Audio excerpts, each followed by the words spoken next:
Well, for me, this idea seemed a bit risky at first. Altaiский край, здравствуйте, Barnaul.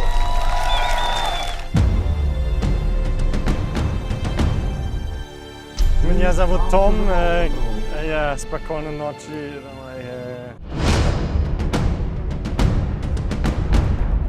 Прекрасная обстановка, время хорошее, погода хорошая. Для нас это It's a huge event for us. планетарного масштаба. It was a really great race, and I am very happy that I could race with Cosera. This is Siberia. They probably were expecting bears. Some are even disappointed now, asking, where are the bears? Where can we go to see them? Champions Cup. What dreams may come.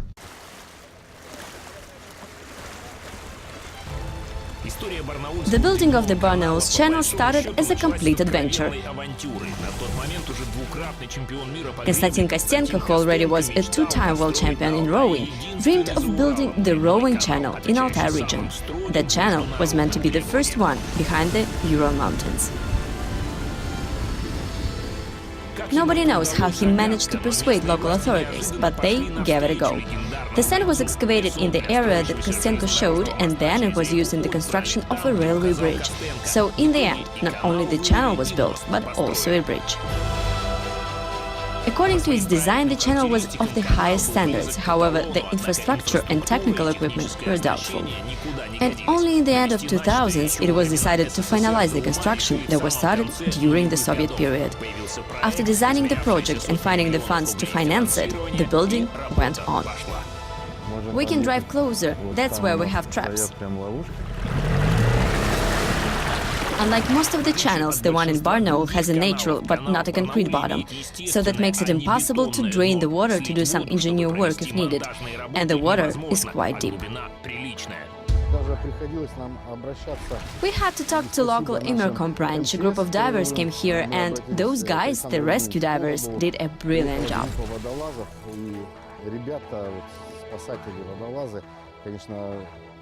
On the depths of 16-18 meters, they were able to do a fine technical work.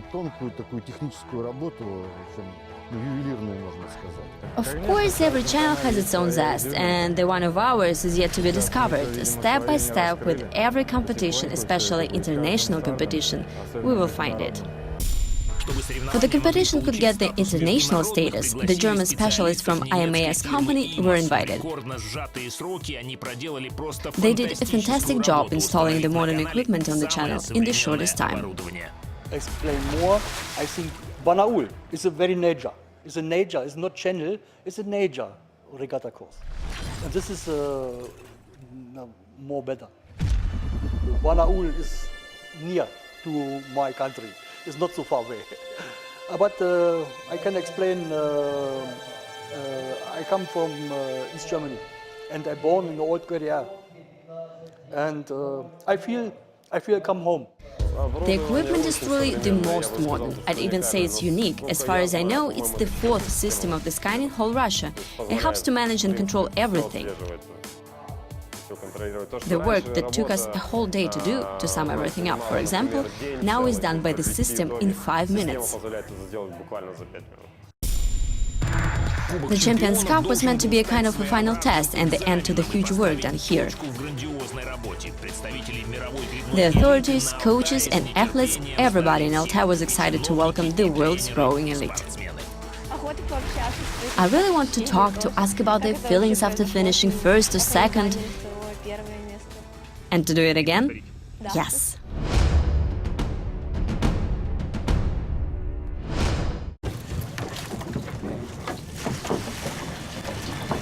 A gloomy and cold Siberian morning, the first day of the competition. According to the program, it's the day of so-called mixes, mixed crew races at a 100 meters distance. That's the International Canoeing Federation experimenting to make rowing more popular. It's like a celebration. All the sportsmen treat each other very nice. The level of the competition is lower than during the season or on the world tournaments. It's a friendly and family atmosphere. Of course, no one was training hard for this competition. However, everybody is in a good shape because the World Cup in Portugal has just finished. After that, all the athletes went to China to participate in the first stage of the Champions Cup, and now we hold the second stage here in Barnaul. И сейчас второй этап Кубка чемпионов, который проходит в Барнауле.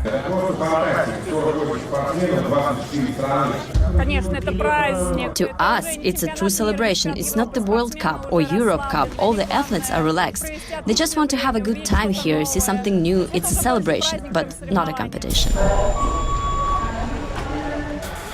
We're quite used that musicians, artists, actors and people of different professions usually joke about their jobs, and the rowers are no exception. Mixed competition on a 100 meters distance is also a test. It tests the sense of humor. Well, it's not that fun while on the water. It is a hard race, the same as any other, despite the fact that it is short. We usually don't have the short races, but the fact that you do it with a girl, that is hard. Girls have the adrenaline. It's a piece of cake for them, because girls get along with men, and it's men who have problems with girls. That was really great, because literally there is someone to do the whole work, and we are just there to hold the pedal.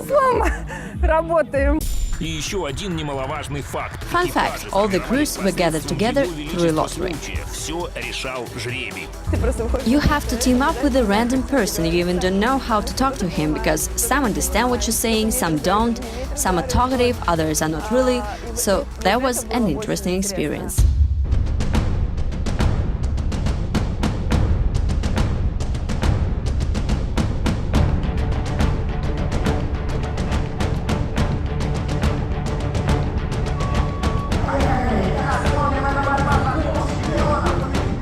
The canoe race finished, all the stress, powers and audience expectations, everything on the highest limit. And of course, the people on the channel bank were supporting the Russian mixed team, and the athletes didn't disappoint the audience.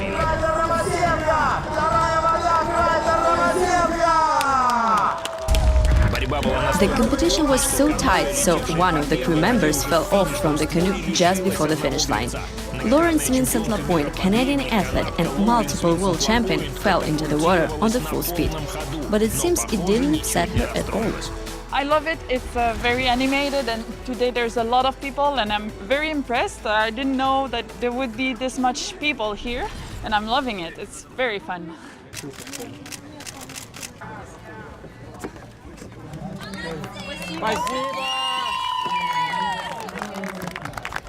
Well, that idea seemed a bit risky to me at first, because we are both righties.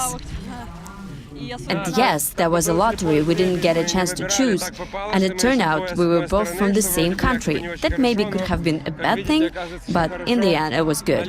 It was Olesya who pushed us forward to the gold medals. It was me on the wheel, and turns out that canoe women rule. Yes, we do. It is noteworthy that on the first day of the competition it were Russian rowers who were winning. In kayaking finals, Kirill Lipunov and Marty Vilkevich, a mixed Russian-Polish crew, was first to finish. Now, important for me is it's fun, because I finished my season sports, and now the start is for me, it's for fun and for the people here. Well, I decided to put the girl in front, but in the other crews it were the men who were sitting in the front. I think the girls should be there, because pushing is easier than dragging.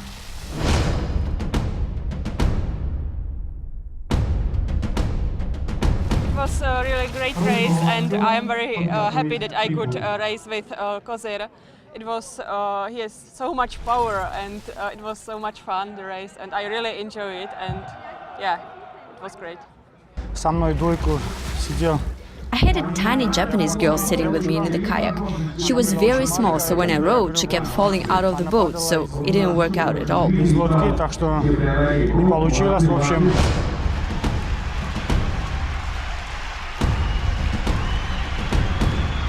It's crazy because never paddling together. It's different countries in the same boat, women and women.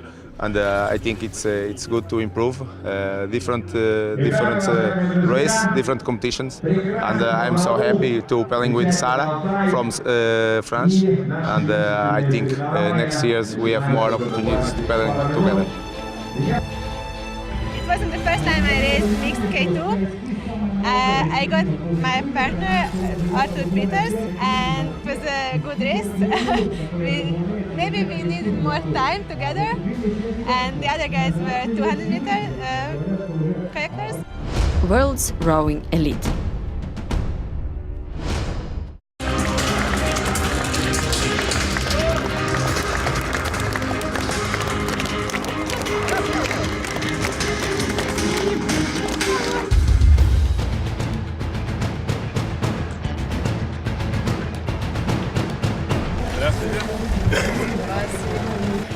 Dear guests, honored guests, the audience, Russians and non-Russians, we are very glad to see all of you here.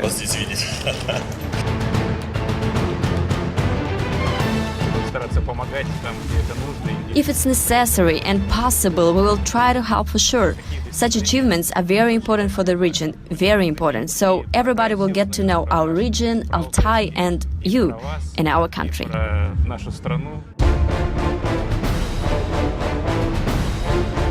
Altaiский край, здравствуйте, Barnaul.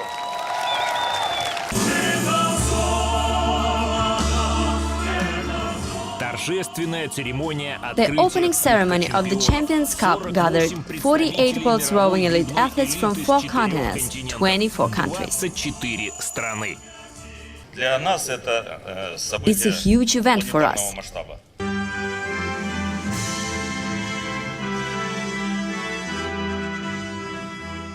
There are a lot of very special places. We cannot describe this with unusual places, but I think this year it's a very special place because a lot of people around the world have completely wrong imagination about Siberia, and so I think we should show the beautiness of the city and of this region to the world, and therefore this competition, I think it's really appropriate.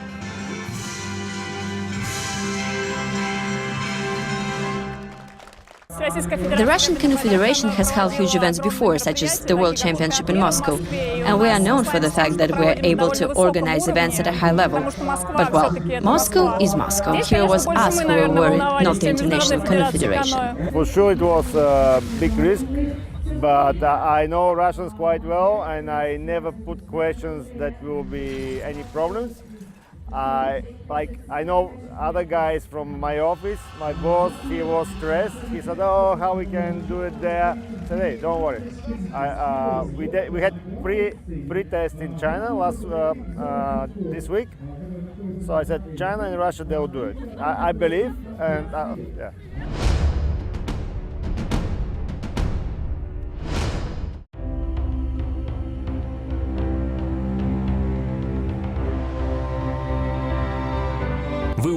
It is impossible to learn Russian in such a short period of time, but almost every foreign athlete expanded his vocabulary, for sure. Привет, спасибо, and 1, 2, 3. Меня зовут Том, я спокойной ночи.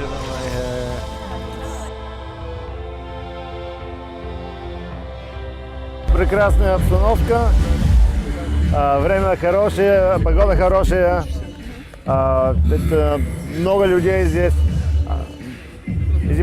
Лучше на английском, да? But as it turned out, Thomas Konetska, the vice president of the International Rowing Federation, was even able to talk without an interpreter. Yeah? Oh, chut. I learned Russian in school, but if you cannot use it every day, you missed a lot of words. So I understand Russian very well, and after 2 podcasts, maybe it's getting better to speak Russian language. Like my grandparents are studying in Russia, I think in St. Petersburg. Yeah, that's why they always sometimes told me some Russian words, but in school we had the chance to choose like Russian and French, and I did French, so I couldn't speak Russian. But yeah, the former generation has to learn Russian. It was the Eastern. I'm coming from the Eastern.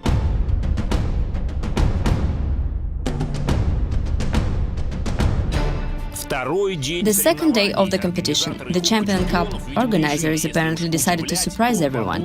In the day's program were the single races, a usual thing, but the distance was quite unusual. Yeah, the distance is unusual, in fact it doesn't even exist. Usually we have 200 meters and 500 meters, and the distance of 350 meters is something in between. No one understands how we should go through it, how to pull it together. It's not 200 meters and not yet 500, and these are unknown waters. If you go like you usually go on the 200 meters distance, you might not be able to finish. If you do it like on 500 meters, you may be too slow. Russian athletes Andrei Kreiter and Kirill Lipunov, who showed the best results on the first day of the competition, didn't make it to the finals on the second. And that didn't come as a surprise to the experts. Canoeist Olesya Romanenko also couldn't make it to the top three. Usually I go in short and long distances, but this year I was training only for the sprint. Next year I plan to do it all, to train in both long and short distances. And not to give my rivals, the Canadians, such an easy possibility to win.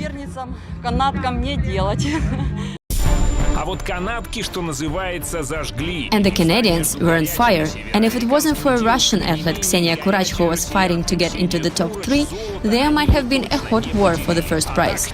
So in the end, it was Lawrence Vincent-LAPOINTE, a well-known athlete who has been world champion for 9 years in a row, who finished first.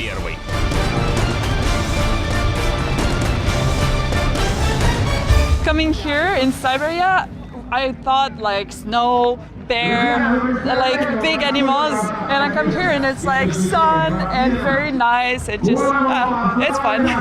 It's very nice. It's very beautiful with the trees, and the water is very calm. There's a bit of wind today, but it's super nice and I love it. It's a little bit like home in Canada.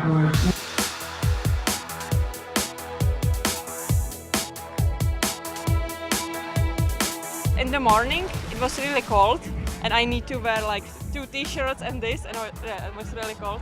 But now it's okay, and I don't care if it is winter. I still enjoy it. Thank you. Of course, the spirit is high, and as you know, the weather creates the good mood. We are really dependent on the natural forces. I believe both the rowers and the fans will agree with me. Usually the competitions are followed with wind, rain or other disasters. Well, these 2 days the weather was amazing.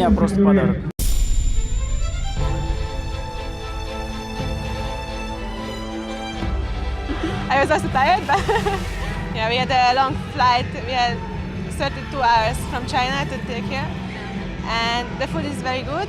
At first we got small plates, but then we said to the organizers that we may need a bigger one, and we got it, so we have everything we need.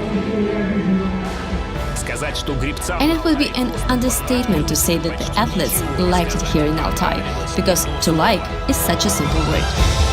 Well, athletes like it here because in general they like to travel, to see something new, and this is Siberia. They probably were expecting bears, some are even disappointed, asking where are the bears, where can we go to see them? The water is so cold, but don't have snow when we come to this race. The people, oh, you go compete with the snow, with the ice? No. It's Siberia have the same conditions, have summer and winter, but the winter it's more hard, I think, with minus 40 degrees.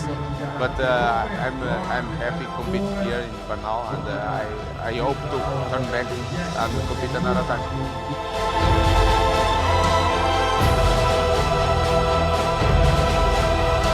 The weather is fantastic. I checked the forecast 2 weeks ago and it didn't show these nice conditions. I thought it would be 10 degrees, brought a bunch of warm clothes with me. I'm happy about the weather because in cold weather, rowing is even harder. The muscles are cold, you get tired faster.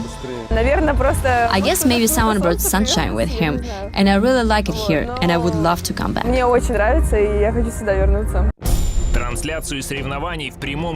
The live broadcast of the competition was provided by Match TV channel.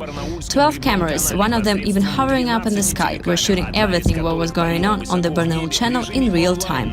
And more than 7 million viewers from 165 countries watched it online. It is a bit unusual for us, I'd say. People ask the autographs. Even one Lithuanian told me, "Listen, shoot me on the video, I feel like a rock star." And that might not happen again on other competitions. So that was super cool.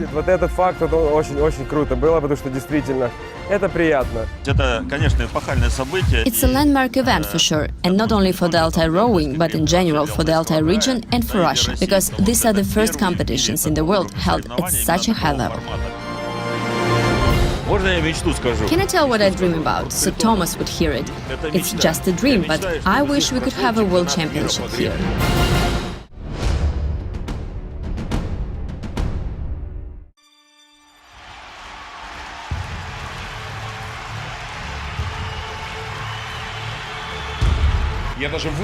I'm even afraid to go out because there is now a sea of people. If I go out, the competition will stop, so I'll just wait a bit. And I'll try to make photos with everyone, to talk to people, so I'm happy here in Altai. The well-known sports commentator Dmitry Guberniev came to Barnaul to comment on the Champions Cup. And it was a huge surprise to him that people in Altai love rowing sport so much. This is a region that just discovered kayaking and canoeing, and they made the whole country discover it as well. This is Barnaul, beautiful people, the stadium is full. We even can see traffic jams because of the people who are going not to watch football or hockey, but rowing. I congratulate everyone. We had a really great tournament, and I urge the organizers and the authorities to make it annual for the people. Rowing is amazing. We say Tyumen and Khanty region are famous for biathlon, and now Barnaul will be famous for rowing. It is great. I'm so happy. Thanks for having me here. Hi there, I'll come over. Be careful.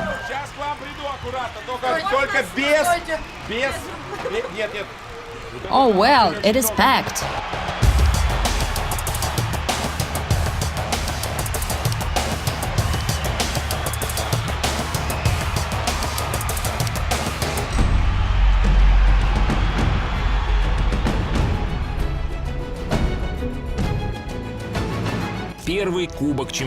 It was the first Champions Cup. It all started in Linyi, China, and ended in Barnaul, Russia. In Shandong province it was 30 degrees, in Altai in the morning the temperature wouldn't rise above 5. Though the contrast in the weather was high, the both finals were successful. Barnaul has inscribed itself in the world's history of kayaking and canoeing.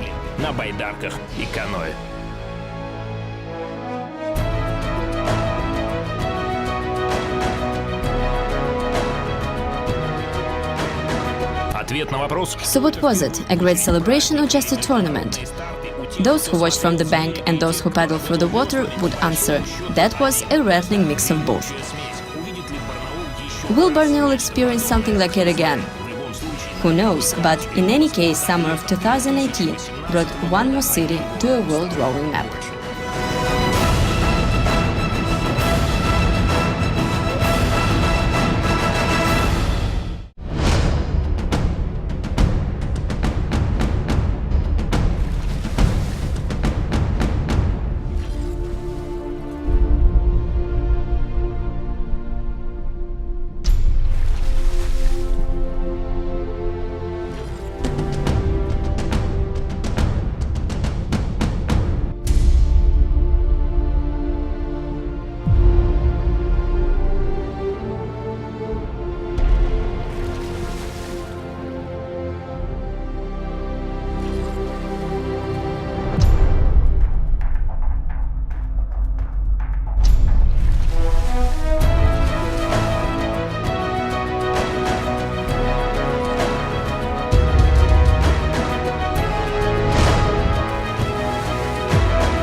Тебе спасибо, доброе утро. Да.